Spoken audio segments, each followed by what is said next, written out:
Pour commencer, Soul Eater, qu'est-ce que c'est? Bah si t'es pas trop con, déjà t'as le thème dans le titre. En gros, chaque individu a une âme, et si on mange une âme innocente, on se transforme petit à petit en vilain mec pas trop sympa.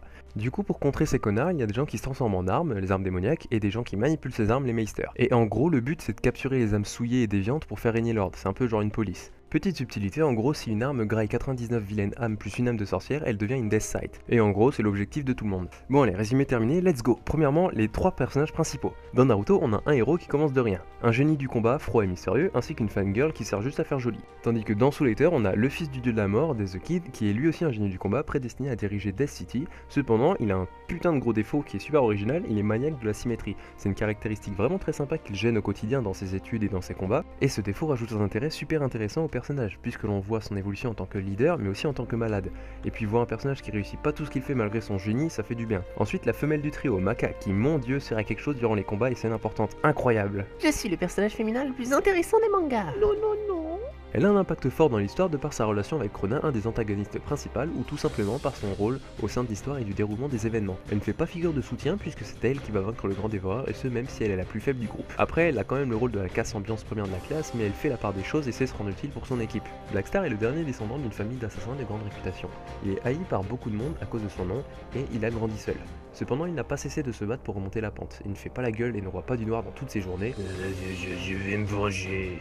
Eh Sasuke, ça te dit on va lancer des kunai sur les maternelles? Je vais me venger. Sasuke, je t'aime. Oh, je suis dit.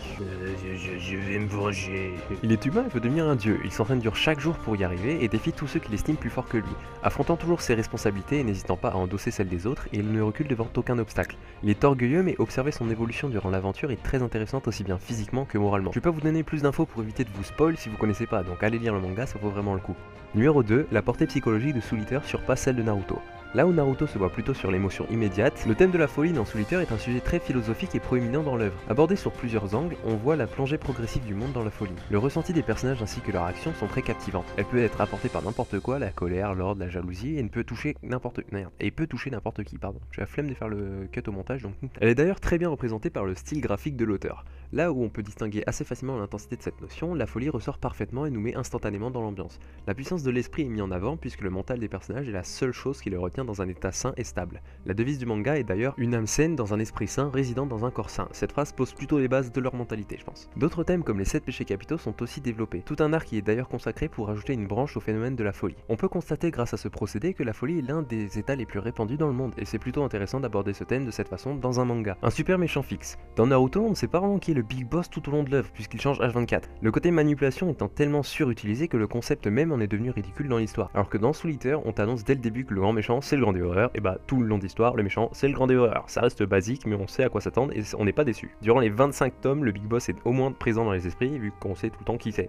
La bataille finale, elle est pas trop longue et j'insiste sur le pas trop long vu que celle dans Naruto elle dure 3500 putains d'années. Dans Soul Eater, il y a aussi une bataille géante et ensuite le combat final contre le Big Boss. C'est propre mais c'est incroyable et lorsqu'il y a les combattants qui sont fatigués, il n'y a pas de solution pétée sortie de nulle part pour régler le problème, ils sont fatigués. Chacun a son ennemi dans la plupart des cas et les héros ne défoncent pas tout le monde, les autres servent pas mal. Blackstar qui te sort des trucs complètement inhumains, tout le monde se donne un fond, tout dans cette bataille est simplement génial. La stratégie, les surprises, les morts, le skill, les alliances, tout y est. Le seul point négatif est qu'il n'y a pas beaucoup de morts importants dans le camp de Shibuzen, mais sinon tout y est. Il n'y a pas de power-up qui sort de nulle part, les protagonistes sont plus faibles que les grands dévoreurs, mais ils arrivent quand même à se faire avec la stratégie et en persévérant. Numéro 5, l'évolution des personnages. L'évolution des personnages dans Naruto est moins poussée que dans Soul Eater. Dans Naruto, on aura généralement tendance à voir les personnages grandir et mûrir normalement, la moyenne d'âge des personnages de Naruto étant environ de 17 ans, on a une prise de maturité plus ou moins en rapport avec leur âge. Tandis que dans Soul Eater, cette moyenne d'âge est de 14-15 ans, et on peut clairement voir que les personnages principaux ont grandement évolué du début jusqu'à la fin malgré la différence d'âge. Ils sont réellement passés du stade d'enfant à celui d'adulte malgré leur jeune âge. Lors de la bataille finale, Kid se comporte déjà comme un leader et entame les négociations avec le clan des sorcières. Même lors des combats malgré le danger, il y a une réelle prise de conscience des héros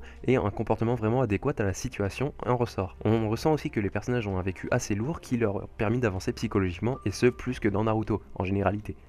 Hashtag Itachi. Même l'évolution des personnages dans la folie est super intéressante puisqu'elle nous fait se demander pourquoi il est devenu comme ça ou quel chemin il va prendre. C'est différent de Naruto où les personnages vivent un événement traumatique, deviennent méchants Je vais me venger. et à la toute fin réalisent qu'ils auraient pas dû. Dans Soul Eater, c'est une bataille psychologique ainsi que plusieurs chemins suivis qui sont mis en avant avec des retournements multiples de situations psychologiques et autres.